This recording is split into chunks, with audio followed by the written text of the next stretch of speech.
It was great to see the cursory overview of how Chris proposed to Steph, but I'm happy to offer a few of the unknown and lesser known details of what happened on that day. Thus, I proudly present to you a third-person account of the proposal story. Now, after months of going downtown to cycle, going downtown to eat, going downtown to shop, or going downtown for the sake of going downtown, Chris knew it was time to take the next step. And for such an important occasion, he needed to pick a place that was meaningful, a place that had the proper environment, a place where people would witness a historic moment, and most importantly, a place that wouldn't cost him any money. St. Luke's Church it was. Chris started to conceive his master plan, a plan that included enlisting the help of Steph's friend Flo. So on Saturday, March the 2nd, 2013, Chris told Steph that he would be working that day. Meanwhile, as we heard, Flo asked Steph if they could go to Mass together. Steph suggested they go to St. Matthew's in Surrey, closer to Chris's house, where they planned to hang out afterwards, whereas Flo absolutely insisted that they must go to St. Luke's.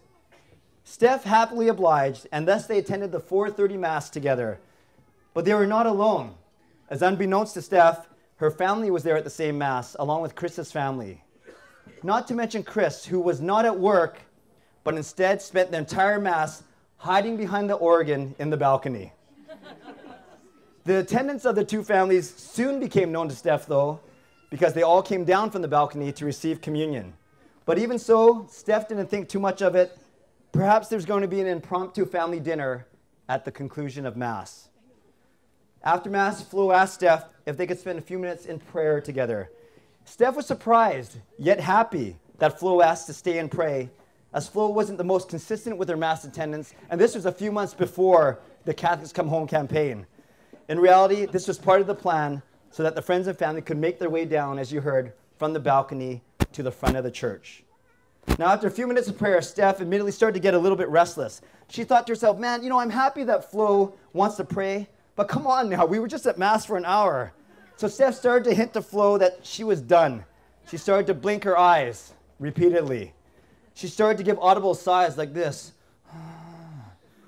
She started to look at her watch.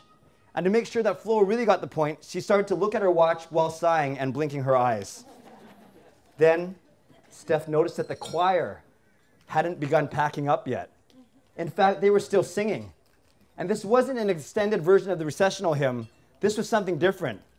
It was dramatic. It was passionate. It was romantic. It was in Tagalog.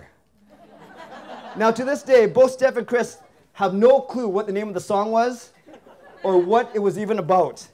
Something about young love or someone pursuing something else. Or maybe it was about someone pursuing some bullet. I don't know. Or maybe it was the Filipino version of Boyz II Men's I'll Make Love to You. Very presumptuous, if so. Anyways, friends and family made their way up the aisle, passing Steph and Flo near the back of the church, and actually barely acknowledging lovely Stephanie. And it was kind of strange. Steph's sisters were crying. Steph's sister-in-law was, in Steph's words, ugly crying. Steph's dad was the opposite of ugly crying. He was handsome laughing. And Chris's mom was dressed in all black. They beckoned Steph to join them at the front of the church. Steph immediately thought of worst-case scenarios. Why is everyone crying? Why is Chris's mom dressed in all black? Did Chris get into an accident? Had he gotten badly hurt? Did he forget his Facebook password? Steph's fears were alleviated, well, except for the Facebook password one, when Chris appeared on cue. He had a small smirk on his face, proud that he remembered his password and proud that he was able to keep this entire proposal a secret. While Chris was busy smirking, Steph started to cry. Not an ugly cry, but started to cry. As Chris and Steph stood in front of the altar and in front of their loved ones, Chris started in on a soliloquy that would have made William Shakespeare proud. Chris told her how he felt, that he wanted a lifelong partner, one that would love and understand him unconditionally, how he wanted them, the two of them, to be role models to others and to make God the absolute center of their lives, and about his desire for them to have a clever hashtag for their wedding. Tired of his mumbling and apparent incoherence, Chris's mom finally explained, "Hoyt, hurry up and get on your knee already and so you can ask her." And at that point, the choir is very tempted to break into a Tagalog version of another Boyz II Men song, On Bended Knee. As Chris slowly dropped to his knee, Steph realized that she was already wearing a ring on her left-hand fourth finger, So she definitely put one hand behind her back and tried to remove the ring with her other hand. She thought she was being subtle until Chris's mom exclaimed, "Hoy, hurry up and stop playing with her bra." Unsurprisingly, Chris started to smirk even more. Then he stopped smirking long enough just to ask Steph, "Will you spend the rest of your life with me?" Now, it certainly wasn't the most standard way of asking. In fact, technically, he didn't even propose to her by asking those words. But once she figured out what Chris was getting at, she immediately said yes. The choir started singing again, possibly the Tagalog version of Boyz II Men's End of the Road.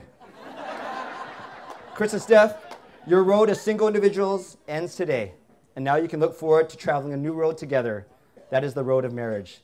It's plain to see that the love that you share for each other is definitely God's doing. Look at all the people around. Look at all the people that have come here to celebrate and witness this. This is indeed God's doing. So in closing, to quote yet one more Boyz II Men song, it shouldn't be so hard to say goodbye to yesterday. Now, it's all about looking ahead to tomorrow. May God continue to bless you today and forever. Oh, very nice.